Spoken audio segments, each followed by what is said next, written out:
Ayan, so sa mga nagtatanong kung ano po talaga ang design natin ng ating 4x4 by 8 feet na pins concrete post or dragon fruit post molder na PIX. Ito po ang PIX. Ito po ang tinatawag na 4 holes. Ayan o, ayan o, isa o. Ayan, yung isa na to. Ano, isa, dalawa, tatlo, apat. 4 holes po yan. Apat na butas. Yan po ang tinatawag natin. Ito po ay isang set, no? Isang set po ito. Okay? Isang set po yan na ano. So bali ito, dalawang set po ito. Okay? Tapos ito po ay tawag dito, isang set din. Okay? So dalawang set po yan. Yan po ang tinatawag natin na dragon fruit post at pins concrete post natin na 4x4 by 8 feet. So ibig sabihin, pwede natin gumawa dito, no? Pwede tayong gumawa dito ng 6 feet. Ito 6 feet kasi mayroon siyang pangkundim na accessories. Ito po ang 6 accessories niya. Ayan, oh. Ito accessories po niya yan. So tinatali namin para hindi mahulog pag napapadala tayo, no? Yan. So follow po kayo sa ating Facebook page, Luzon, Visayas, Mindanao. Nagpapadala tayo. Gym Hardware, Kukulamber Concrete Products, Balulang Brands, Gym Hardware, Kukulamber Concrete Products, Kanituan Brands sa ating YouTube channel.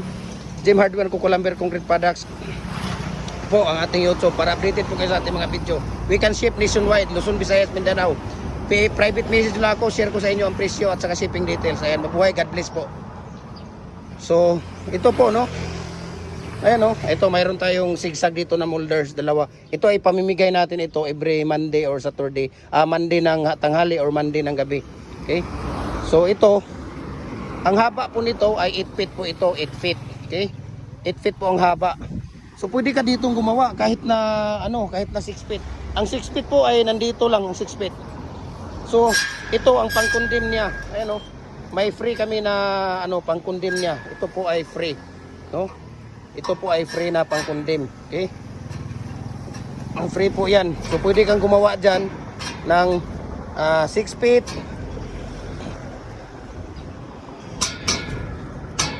Okay? Pwede kang gumawa diyan ng 6 feet. 4 feet, 5 feet, 6 feet, hanggang 8 feet po. Kasi 8 feet po ang haba ng natin.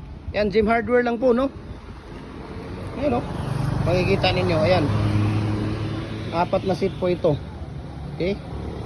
4 na seat po yan. So, di-deliver tayo, no? Luzon, Visayas, Mindanao.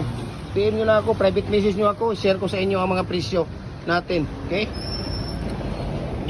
Hindi po ako nagbibigay ng presyo sa ating online, sa ating tawag dito. Okay? Nagpa-private message ako. Minsan kasi pagka tumaas ang bakal, siyempre tataas ang ating presyo ng ating mga molder. Pag bumaba ang presyo ng bakal at saka mga deform bar, bababa din ang presyo natin. Kaya hindi tayo nagbibigay ng presyo. Okay? Ayan, no? Tingnan ninyo ang finished product niya. Ayan, no? Ang dami, oh. Makikita ninyo ang dami. Okay? Ayan, no? Ang dami. Meron pa doon sa harap. Yan doon, no? Dami natin na finished product doon. Okay? So, message lang ako para mabigyan ko kayo ng details dito. Ayan. So, maraming salamat po sa inyong lahat, no?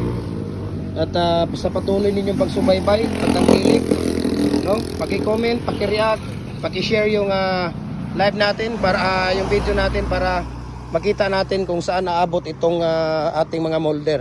Okay? Saan naabot itong video natin. So hopefully masaya po kayo at tawag dito. Mayroon pa din tayo dito. Meron pa po rin tayo dito. Ayan, oh, gumagawa sila ng mating dito para sa ating pins concrete post molder at saka dragon fruit post. Ayan. Gumagawa sila ng mating dyan. Ito yung mating bakal na nilalagay natin sa loob. Mating. Dito naman si Kuya Kim gumagawa ng stirrup para dito. Yan, ibig sabihin ito ang stirrup. Ayan, o. Tapos dito. Dalawang design yan yung stirrup natin. Nilalagay natin. Yan, tingnan natin dyan si Kuya Kim. Ang buhay ay weather lang. Okay? Yan, tingnan natin si Kuya Kim dyan. Sidong, dito ka dong.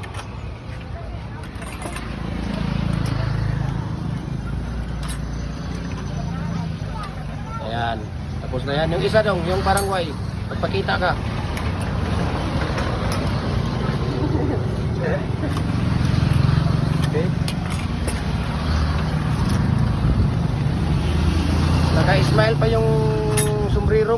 Dahil mahal kasi mo idol, kay gabi na idol.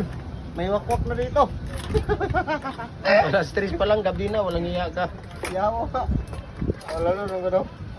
Ayan o, pakita mo yan dong, yung parang Diamond na why na hindi maintindihan yung design natin. Ano, ang ganda oh, di ba? So, balik tayo dito sa ating mga molder. Mga brakes natin, hollow blocks natin, ayan oh. Wala na tayong ibang hanapin pa. Dito lang yan sa Cagayan de Oro ang gumagawa ng mga original na mga molder. Iba talaga ang original na molder, no? Kaysa mga kapipis na molder, doon tayo makatalo sa quality, no? Ayan. So, iba talaga ang original ng mga molder, okay? Maraming salamat. And God bless po sa ating lahat. Yan. So, dito lang yan mga idol. Ayan oh. Gem Hardware oh. Cagayan de Oro City. Okay?